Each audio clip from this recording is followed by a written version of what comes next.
Boa tarde. Iremos dar início à apresentação sobre biomonitoramento. A equipe de aprendizagem ativa que irá apresentar é composta pelas discentes Angélica, Cíntia, Isabela, eu, Mariana e Rebeca. E este trabalho está vinculado ao componente curricular Saúde Ambiental, ministrado pela docente Márcia Roner. Durante a apresentação, iremos abordar os seguintes tópicos: 1. O que é biomonitoramento? 2. Bioindicadores.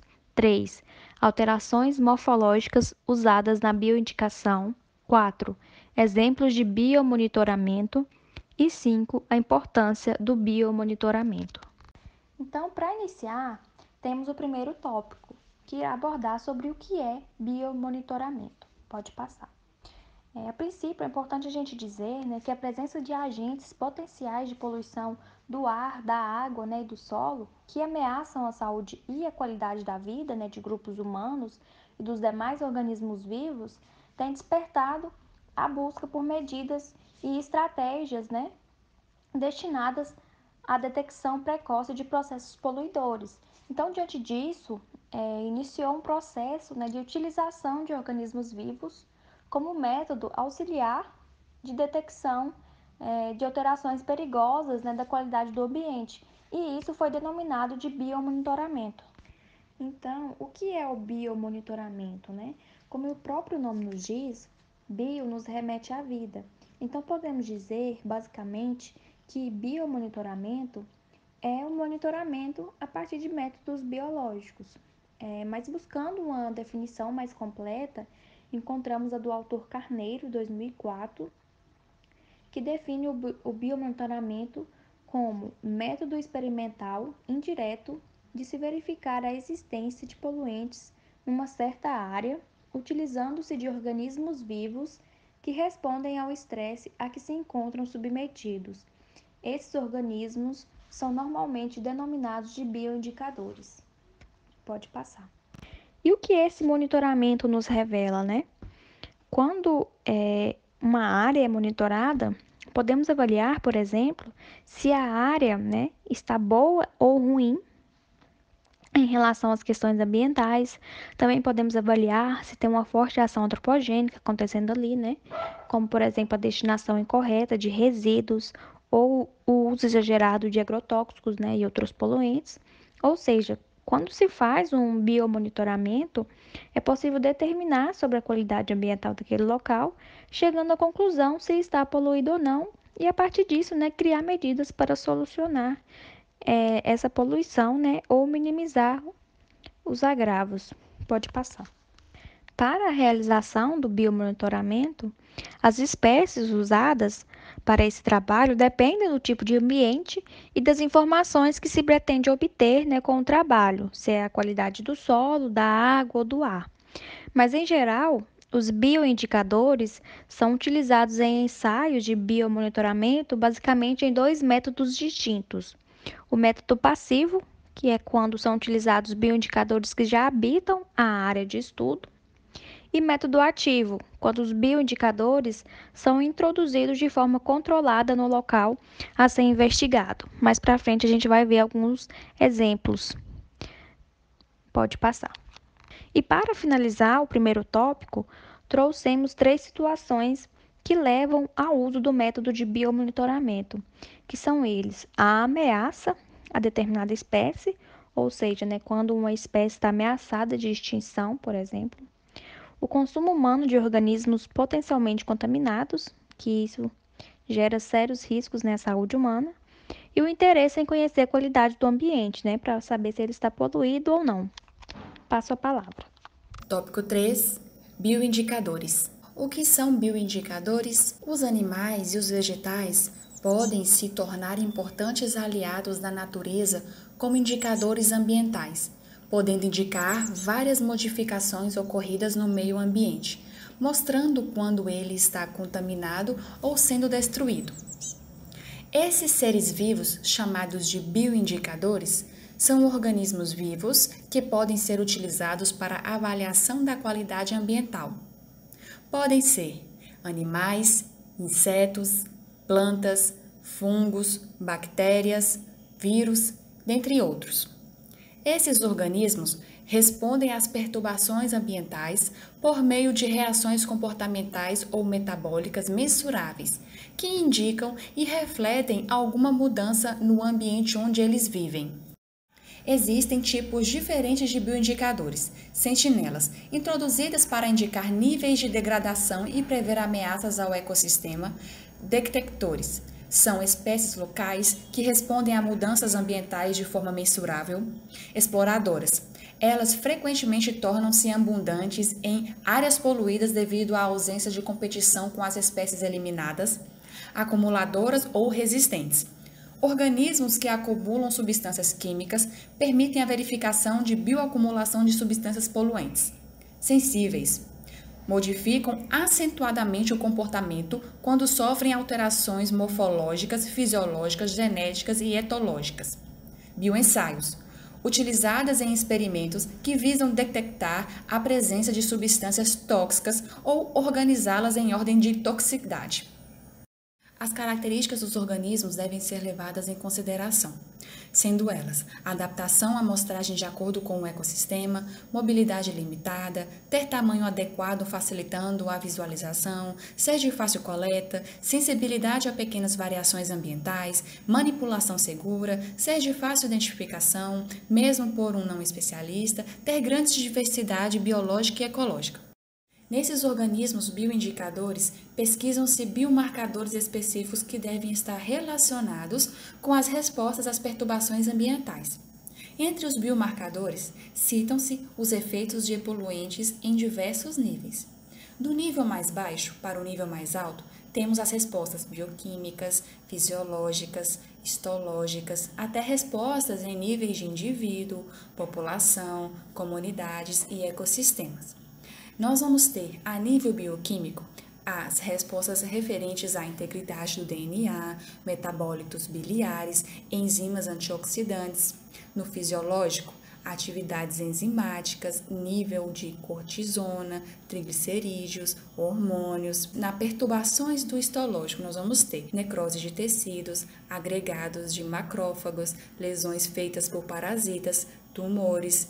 Indivíduos, crescimento, acúmulo de gordura, mortalidade, anomalias, populações, abundância, distribuição etária, razão sexual, movimentação, comunidades, diversidade de espécies, equitatividade, estabilidade, estrutura trófica, ecossistemas, taxa de decomposição, taxa de produtividade, quantidade de nutrientes, exportação de matéria. Os bioindicadores eles irão conter um ou mais desses dados biológicos em seus fluidos corporais, nas suas células, nos seus tecidos, e essa mensuração ela também pode ser realizada em um organismo por completo. E toda essa mensuração ela vai indicar a presença de substâncias contaminantes ou a resposta do organismo ao impacto sofrido. As duas principais características mais importantes dos bioindicadores são que eles permitem identificar as interações que ocorrem entre os contaminantes e os organismos vivos e que eles possibilitam a mensuração de efeitos subletais. Essa última característica permite pôr em prática ações remediadoras ou, melhor ainda, ações preventivas de efeitos danosos.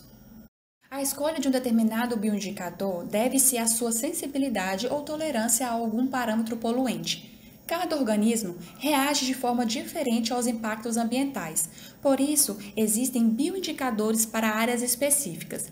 Bioindicadores da qualidade da água são eles: borboletas e mariposas, protozoários, insetos aquáticos, anfíbios, peixes, moluscos, crustáceos, libélulas, besouros, vermes, plantas e larvas. Bioindicadores de poluentes do ar são eles: briófitas, leveduras, plantas e líquen. Bioindicadores de poluentes do solo, sendo a fauna, as raízes das plantas, as bactérias, os invertebrados e os fungos. Boa tarde, gente. Dando continuidade à apresentação, eu vou falar um pouco sobre algumas alterações morfológicas usadas na bioindicação.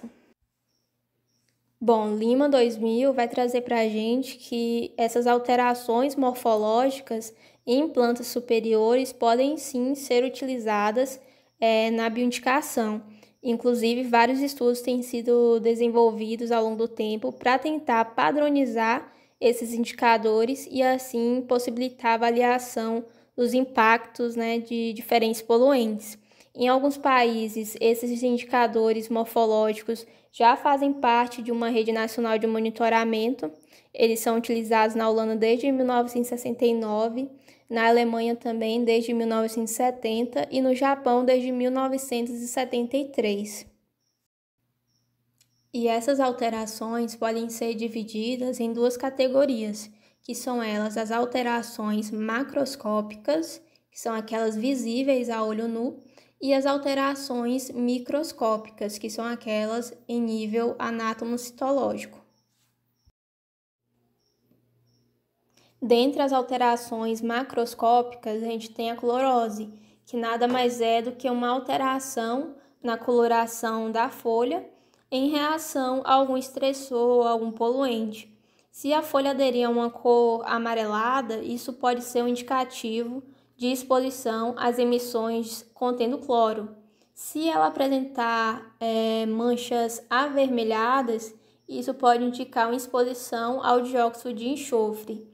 A folha amarronzada ou bronzeada, ela vai estar caracterizando um período anterior à necrose, que é o próximo que eu vou explicar. E a folha prateada pode ser indicativa de exposição dessa planta a fortes concentrações de ozônio.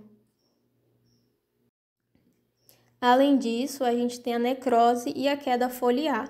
A necrose seria a morte do tecido foliar, normalmente ocorre após a descoloração das folhas e pode estar se apresentando ali na folha mediante pontos ou manchas maiores. E tanto a necrose quanto a queda foliar vai estar afetando a capacidade de assimilação da planta e, consequentemente, vai estar afetando também o seu crescimento. Outra alteração que pode ser observada é a alteração dos órgãos da planta, que pode incluir mudanças no tamanho e formato das folhas, menor produção de pólen, alterações nos órgãos reprodutores das plantas, entre outras anomalias. Essas alterações elas não são específicas a um determinado poluente, o que acaba dificultando associar o efeito a um poluente específico, no caso aí dos experimentos não controlados. Agora, com relação às alterações microscópicas, a gente pode citar a alteração no tamanho da célula, menor tamanho das células da epiderme foliar, alterações nas estruturas subcelulares, destruição do sistema de membranas do cloroplasto, formação de estruturas cristalinas no cloroplasto, granulação do plasma, liquefação dos cloroplastos e também a solubilização do plasma da parede celular. Lima 2000 discute que para utilizar essas alterações morfológicas como um parâmetro na bioindicação da qualidade ambiental, é importante ter em mente essa distinção entre aquilo que é a influência do clima, do solo, do estágio de desenvolvimento, do estágio nutricional, influência também da estação do ano, daquilo que é influência do ser humano, que tem influência antropogênica, porque uma série de fatores ambientais podem estar provocando sintomas semelhantes àqueles provocados por estressores antropogênicos. Então, essa parte tem que ficar bem clara para que o resultado da pesquisa, do estudo, seja confiável, seja válido. Era isso, gente. Passo a palavra. Boa tarde. Em continuação à apresentação, irei discorrer agora sobre alguns exemplos de biomonitoramento. Com relação a um exemplo do biomonitoramento da qualidade do ar, no ano de 2006 foi feito um trabalho na cidade de São José dos Campos, em que consistiu na avaliação de uma determinada área desse município. E foi feita essa avaliação por meio de organismos vivos, no caso, a planta da espécie Nicotiana tabaco, E esse bioindicador, ele responde à poluição do ar, em especial ao ozônio troposférico, o O3, que é por meio de injúrias ou necroses foliares, queda das folhas ou diminuição no seu crescimento. E essa análise, né, a análise dessa correlação e a concentração de ozônio medida pela estação CETESB do município, essa estação é uma companhia, né, ambiental do estado de São Paulo, mostrou uma relação significativa, tendo em vista que as regiões onde se encontravam altas concentrações de O3, elas são periféricas. E a variabilidade do ozônio nos municípios, né, é muito grande, principalmente nas regiões centrais, onde se encontram, né, os precursores, e também nas regiões suburbanas e rurais, que são as concentrações mais elevadas desse O3.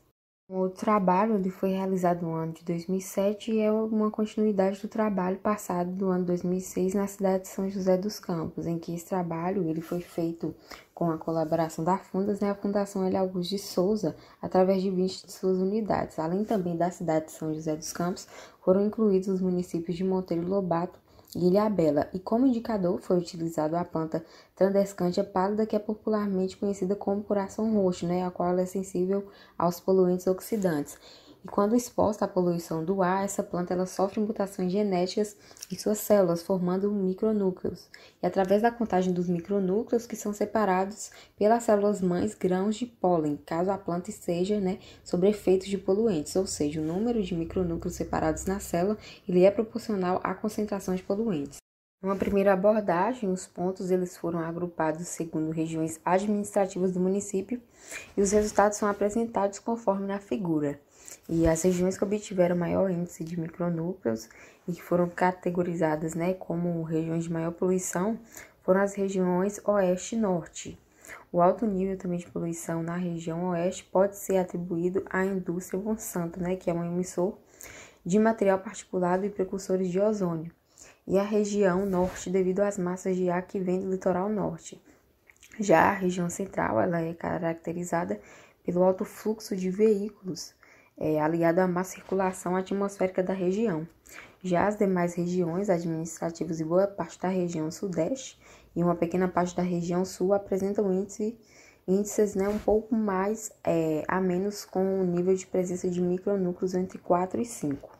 Em relação ao biomonitoramento da qualidade da água, foi feito um estudo utilizando populações de tilápias, né, peixes, no biomonitoramento da Lagoa Grande em Patos de Minas, Minas Gerais. A hipótese desse estudo era que essa respectiva lagoa, né, estaria sendo contaminada pela lavagem de filtros da Companhia de Água e Esgoto da cidade, bem como também pelo recebimento de água de outras nascentes. Então, foram escolhidas as tilápias, né, como indicador, por serem espécies altamente sensíveis às adversidades ambientais e também serem de fácil manipulação em laboratório.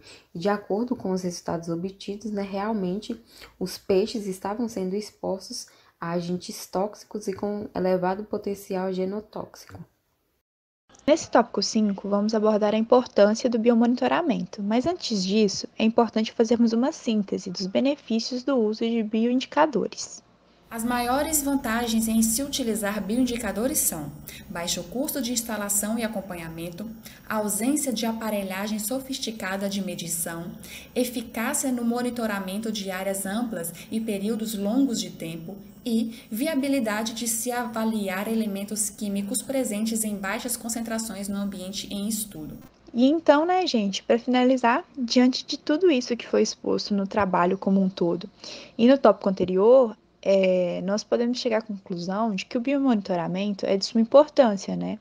Porque ele vai contribuir para a visão holística da preservação. E o que é isso, né? É importante a gente falar que os testes que são realizados in situ, né? Eles tendem a ser mais realísticos do que os realizados em laboratório, porque eles vão avaliar em tempo real os processos dinâmicos do ambiente, né? E neles é possível também fazer uma coleta contínua de dados. E assim, o agente estressor, ele vai agir em maior ou menor toxicidade para alguns organismos, né? E o biomonitoramento, ele vai ser capaz de integrar os fatores endógenos dos organismos que podem influenciar, né, nessa resposta à poluição e também os fatores externos, né, que vão demonstrar quais variáveis, né, podendo elas ser tanto físicas ou químicas, que vão ser favoráveis ou então desfavoráveis para esse agente tóxico. podendo inclusive, né, alterar a expressão dessa toxicidade, ou seja, faz com que ela seja mais ou então menos tóxica para os organismos. E aí, por meio dessa visão holística, né, quando a gente fala visão holística, a gente traz no sentido, né, de uma análise de forma global, como um todo da área, e não fragmentada, sabe? E a gente vai ter um monitoramento mais completo, porque os impactos, eles raramente vão ser causados pela ação de um único agente, de um único estressor. Outro tópico que nós trouxemos foi a possibilidade de avaliar o risco de exposição e, assim, deste modo, né, contribuir para a fixação de normas ambientais.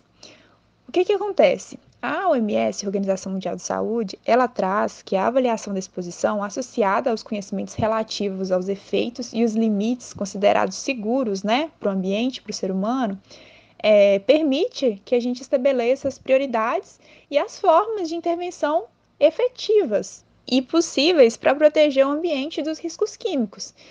Então, dessa forma, os estudos dos efeitos das substâncias químicas vai possibilitar, né, uma avaliação de risco de exposição. E assim a gente vai ter o primeiro passo na fixação de normas ambientais para um contaminante, né, para um poluidor que está ali presente no meio. E por fim, né, uma outra importância é a prevenção e a minimização da incidência de doenças e de impactos ambientais. Grandin, Apud Ferreira e Olivati, ele vai dizer que no que se refere aos fatores químicos no meio ambiente e as populações, eles vão estar expostos a inúmeros agentes, né, que são potencialmente tóxicos, seja por meio do ar que a gente respira, pela água que a gente bebe, o alimento que a gente ingere. E aí, esses vão ser as principais fontes de exposição. Consequentemente, né, e até contextualizando para o nome do nosso componente, que é a saúde ambiental, a avaliação aos agentes químicos ele vai constituir um importante aspecto para a saúde humana e do ambiente, né, principalmente se a gente pensar na possibilidade de se prevenir e minimizar a incidência de doenças e impactos ambientais decorrentes da interação das substâncias químicas potencialmente tóxicas com seres vivos. Lembrando que a preservação ela é sempre mais vantajosa, como diz aquele ditado, né? Melhor prevenir que remediar. Principalmente porque quando determinados danos ou então impactos eles atingem os seres vivos, né? Eles podem ser irreversíveis. Com isso, a gente finaliza a nossa apresentação e aqui estão as nossas referências.